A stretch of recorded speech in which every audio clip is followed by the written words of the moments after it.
Assalamualaikum warahmatullahi wabarakatuh.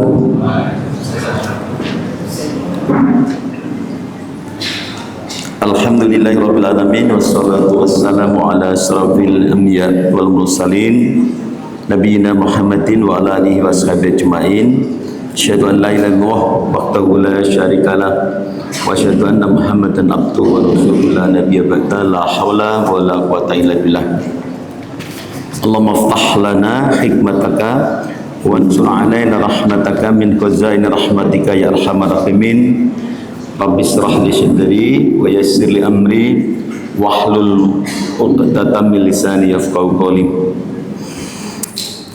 Bapak Ibu, kita melanjutkan kajian tafsir kita, yaitu tafsir Al-Anwar. Maaf, At-Tanwir. Sebenarnya hampir sama sih artinya ya. At-Tanwir ini tafsir rasmi milik Muhammadiyah. Mungkin Bapak Ibu bisa nanti membeli melalui LPAIK. Ya, mungkin bisa nanti difasilitasi.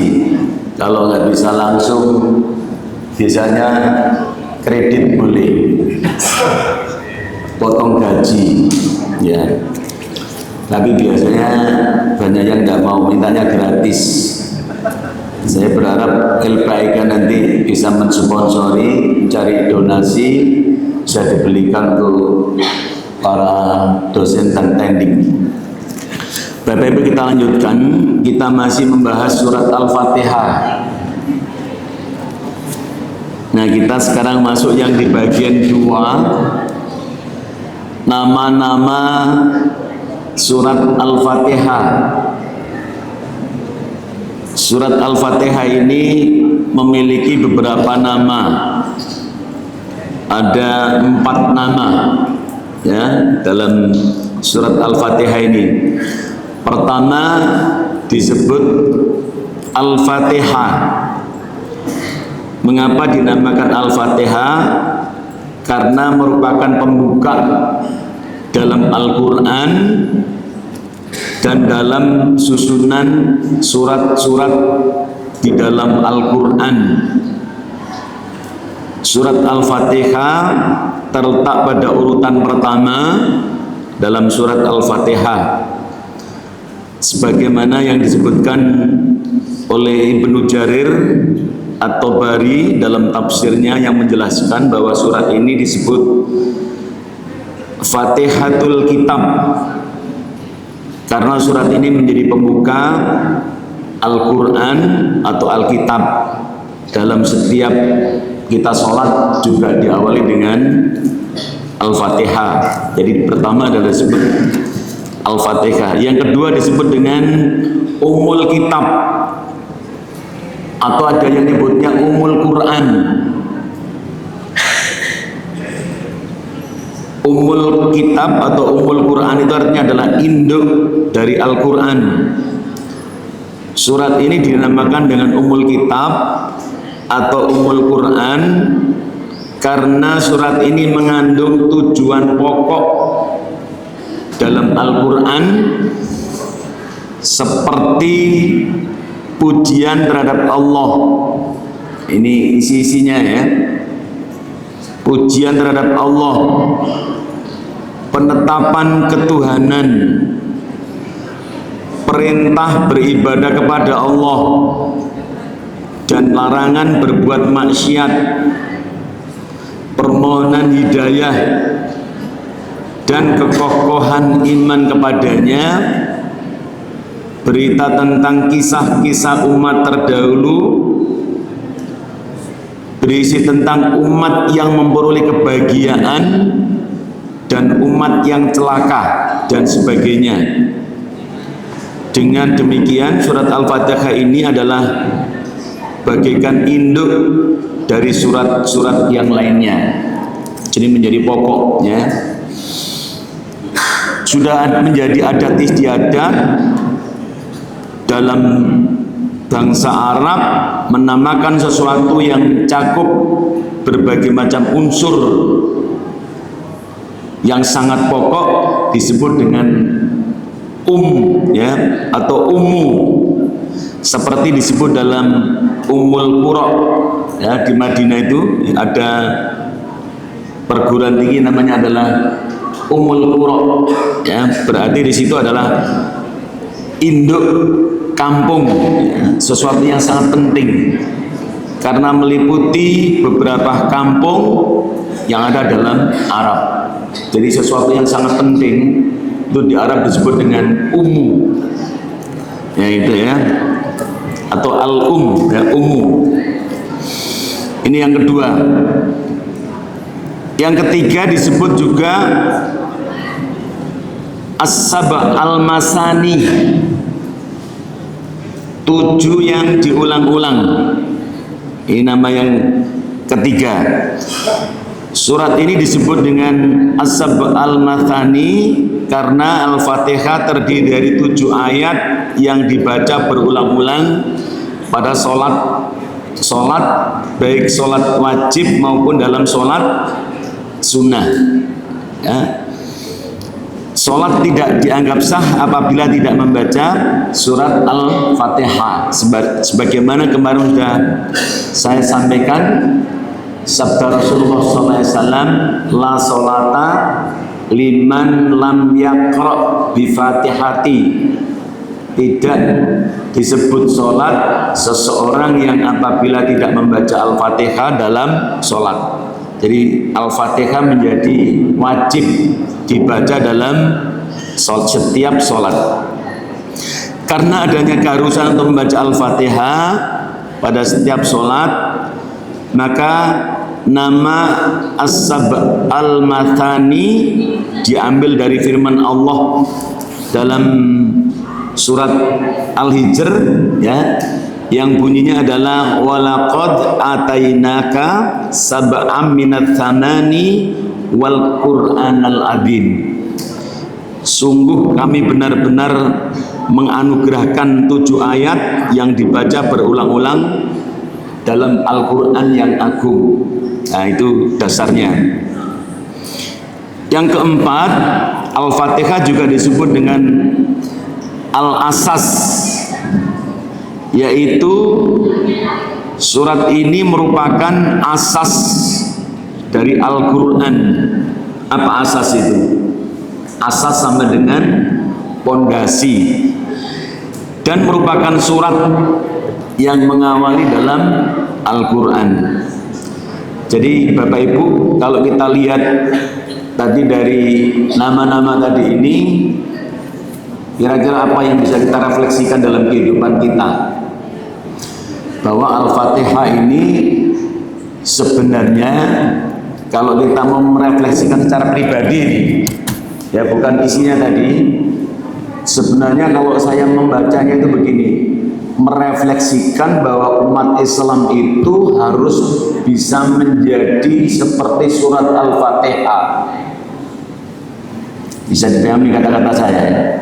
Jadi jadikan diri kita ini seperti surat Al-Fatihah, bukan mengagung-agungkan isinya, tapi jadikan bagaimana diri kita secara pribadi tadi itu orang mengenal kita dari berbagai macam kelebihan-kelebihan kita. Misalnya, oh si A, saya kenal si A ini karena jujur dari sidik. Oh si A ini karena amanah. Oh karena si A ini orang yang selalu mengajak kebaikan. Oh si A ini orang yang cerdas, selalu berpikir yang positif dan selalu memberi manfaat bagi orang lain. Itu kalau direfleksikan dalam kehidupan kita secara pribadi itu begitu. Jadi Al-Quran ini atau surat Al-Fatihah ini menjadi dasar.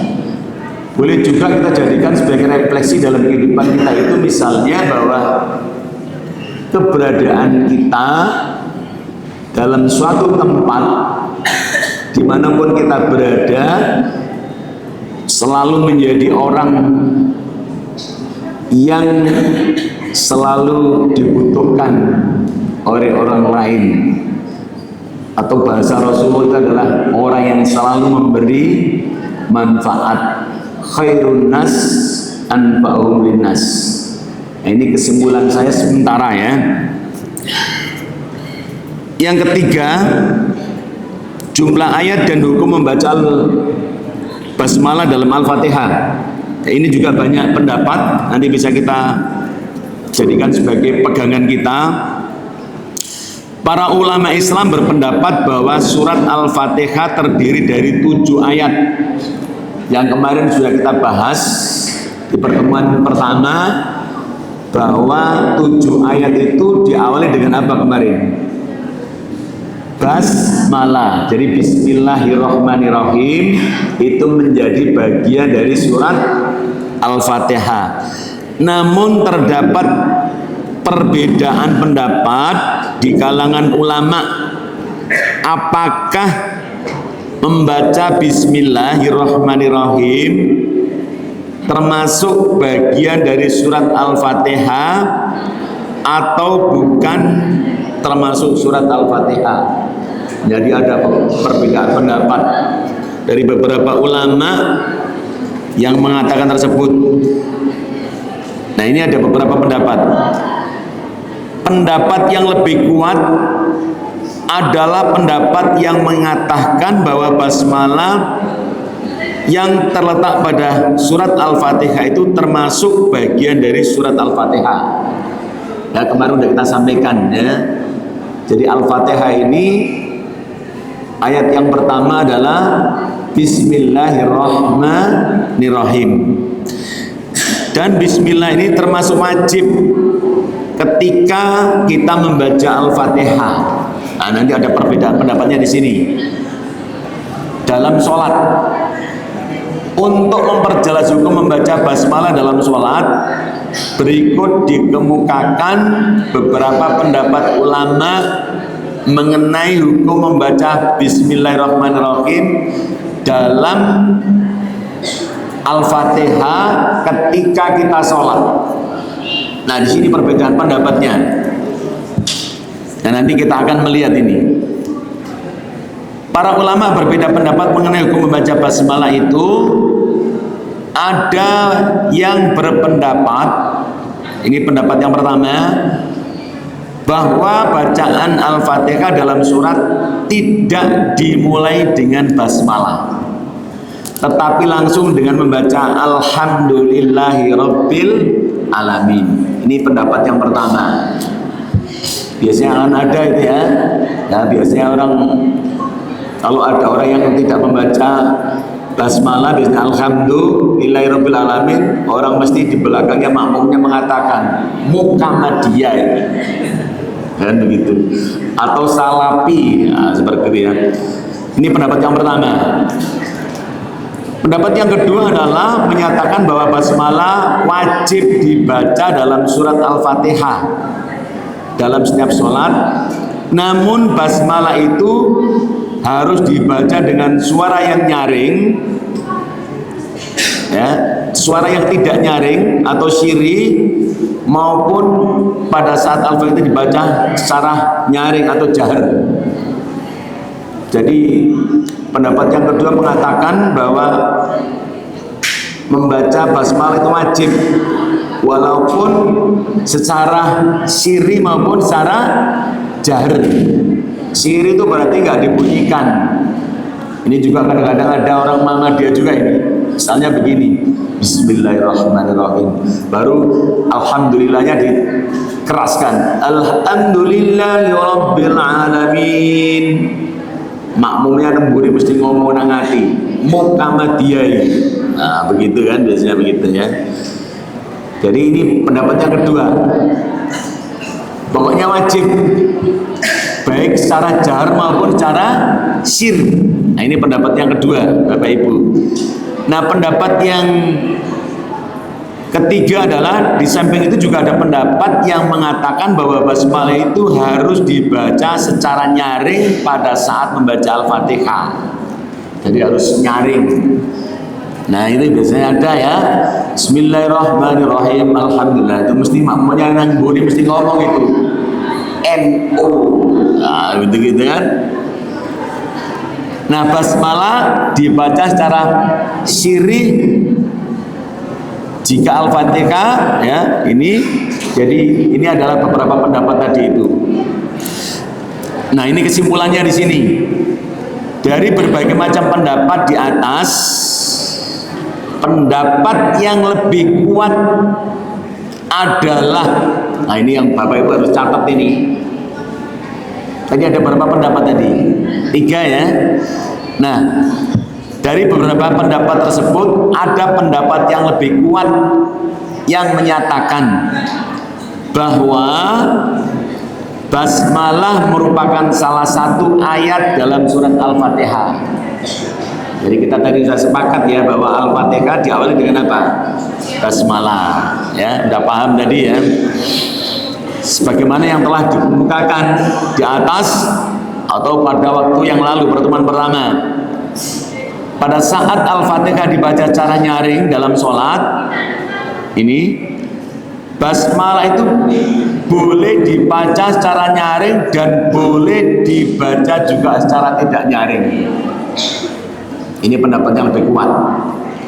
Ya, boleh nyaring maupun tidak nyaring. Jadi kalau ada yang nyaring, jangan punya pikiran wah ini gak oleh ini, jangan ya. Terus nemburi ngomong nang ati. NU ojo salat nangku gitu ya. Dengan demikian ketika membaca Al-Fatihah dalam sholat kita harus mengawalinya dengan membaca basmalah. Ketika Al-Fatihah dibaca dengan suara nyaring, basmalah terdapat ini dapat dibaca secara nyaring dan dapat pula dibaca secara tidak nyaring. Jadi pendapatnya lebih kuat. Sampai mau baca yang nyaring boleh, tapi kebanyakan biasanya Muhammadiyah pakai yang mana? Yang tidak nyaring ya, tapi membacanya biasanya secara sirih, tapi membaca tetap membaca. Nah ini tapi ini pendapat ya, ada beberapa pendapat itu. Nah monggo ya, ya kita mau pakai yang mana, tapi biasanya Muhammadiyah pakai yang sir ya, yang tidak nyaring, biasanya di ini ya, dibaca pelan. Bismillahirrahmanirrahim. Nah itu ya. Berikutnya kita akan berbicara tentang kandungan pokok surat Al-Fatihah. Ya, kandungan pokok. Kandungan surat Al-Fatihah dapat dibagi 2 tema besar, yaitu pertama adalah pandangan hidup dan jalan hidup. Jadi isi pokok surat Al-Fatihah ini mengandung 2 hal besar. Pertama adalah tentang pandangan hidup, yang kedua mengandung jalan hidup. Kedua tema ini merupakan kandungan pokok surat Al-Fatihah yang insya Allah nanti akan kita bahas dua-duanya ini. Pertama adalah pandangan hidup yang terkandung dalam surat Al-Fatihah, antara lain dapat ditarik dari surat ayat pertama dalam surat Al-Fatihah dalam Al-Quran ya. Apa surat pertama? Coba yang pertama apa tadi? Surat pertama apa? Al-Fatihah. Bismillahirrahmanirrahim. Al-Quran merupakan petunjuk dari Allah yang memiliki sifat sebagai Rahman dan Rahim. Nah itu sebagai pandangan hidup itu ya. Pandangan hidupnya di situ tuh. Bismillahirrahmanirrahim, dengan menyebut nama Allah yang Maha Pengasih lagi Maha Penyayang. Di samping itu Al-Quran diturunkan dengan tujuan sebagai rahmat. Apa rahmat itu? Rahmat itu artinya adalah penolong ya, sebagai pertolongan Allah. Jadi Al-Quran ini adalah bentuk kasih sayang Allah dengan menurunkan Al-Quran dan menurunkan ajaran Islam. Nah ini adalah sebagai rahmat dari Allah Subhanahu wa Ta'ala. sebagai pandangan hidup yang terkandung dalam surat Al-Fatihah antara lain, di samping itu sebagai rahmat tadi ya, Al-Fatihah juga memberi tentang asal usul kehidupan ya. Jadi selain sebagai rahmat tadi itu, bahwa Al-Fatihah ini juga membahas tentang asal usul kehidupan. Alam dan kehidupan diciptakan oleh Allah dengan rancangan yang agung, dan kehidupan berjalan dengan keteraturan berdasarkan ketetapan dari Allah Subhanahu wa taala.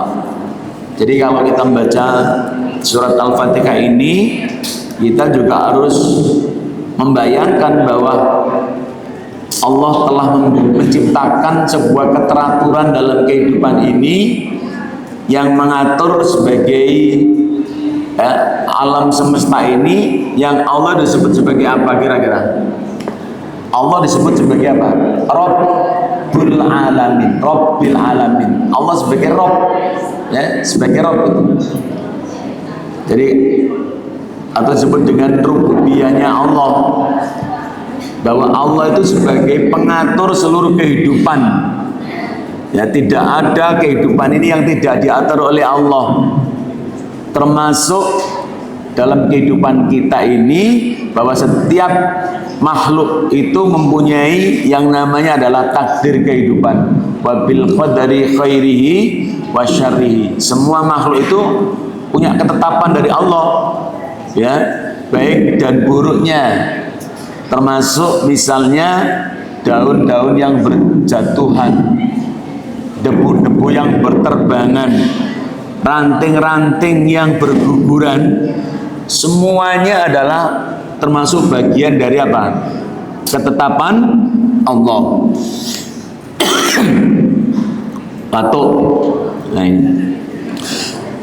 Surat Al-Fatihah juga memberikan tuntunan agar manusia hidup di dunia ini dengan tujuan spiritual, mengharapkan ridho dari Allah Subhanahu wa taala. Ini menurut saya ini yang sangat penting. Jadi Al-Fatihah itu memberi tuntunan pada kita bahwa hidup ini harus, yang kita cari apa tadi? Selain rahmat tadi apa? Ya ridhonya Allah.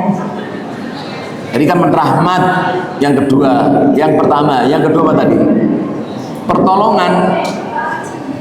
Nah yang ketiga adalah ridho dari Allah dalam hidup ini. Sebagai pandangan hidup, bahwa orang hidup butuh, pertama adalah rahmatnya Allah, yang kedua adalah pertolongannya Allah atau sandarannya kepada Allah tadi, bersandar kepada Allah. Mengapa manusia perlu bersandar? Karena manusia ini makhluk yang lemah, makhluk yang hina, makhluk yang rapuh. Kita ini kan lemah kan? Ada masalah sedikit saja sudah oleng, ya enggak? Nah, seperti itu. Nah, gitu. Ada masalah sedikit saja kita sudah limbung. Oleh karena itu kita butuh bersandar kepada Allah. Jadi yang ketiga adalah rahmat Allah untuk memperoleh. Nah ini yang keempat adalah agar hidup memperoleh kebahagiaan dunia akhirat. Ini yang harus kita cari dalam hidup. Empat ini penting. Satu apa tadi? Rahmat. Dua apa? Pertolongan. Yang ketiga ridho. Yang keempat kebahagiaan dunia akhirat. Ini sebagai pandangan hidup kita. Jadi mari kita pegang ini. Inilah yang kita harus cari dalam kehidupan ini. Kita balik ini mana? Dan nggak lali. Baru udah saya sampaikan ya.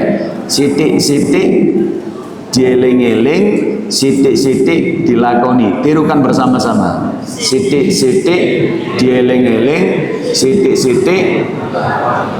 Jadi pertama tadi apa yang kita cari dalam kehidupan tadi? Satu adalah rahmat Allah. Yang kedua adalah pertolongan Allah. Yang ketiga adalah ridhonya Allah. Yang keempat adalah kebahagiaan hidup dunia dan akhirat. Sebagaimana doa kita itu, Rabbana atina fid dunya hasanah wa fil akhirati hasanah wa qina adzabannar. Terutama nanti kehidupan yang paling penting adalah kehidupan di mana? Di akhirat. Walal akhiratu khairul laka minal ula, dan kehidupan akhirat itu lebih baik daripada kehidupan dunia. Oleh karena itu dunia ini adalah ad-dunya mazra'atul akhirah. Bapak Ibu tahu nggak apa yang paling penting nanti kehidupan di akhirat? Amal apa yang harus kita bawa nanti dalam kehidupan akhirat? Yang paling penting adalah nomor satu, sholat.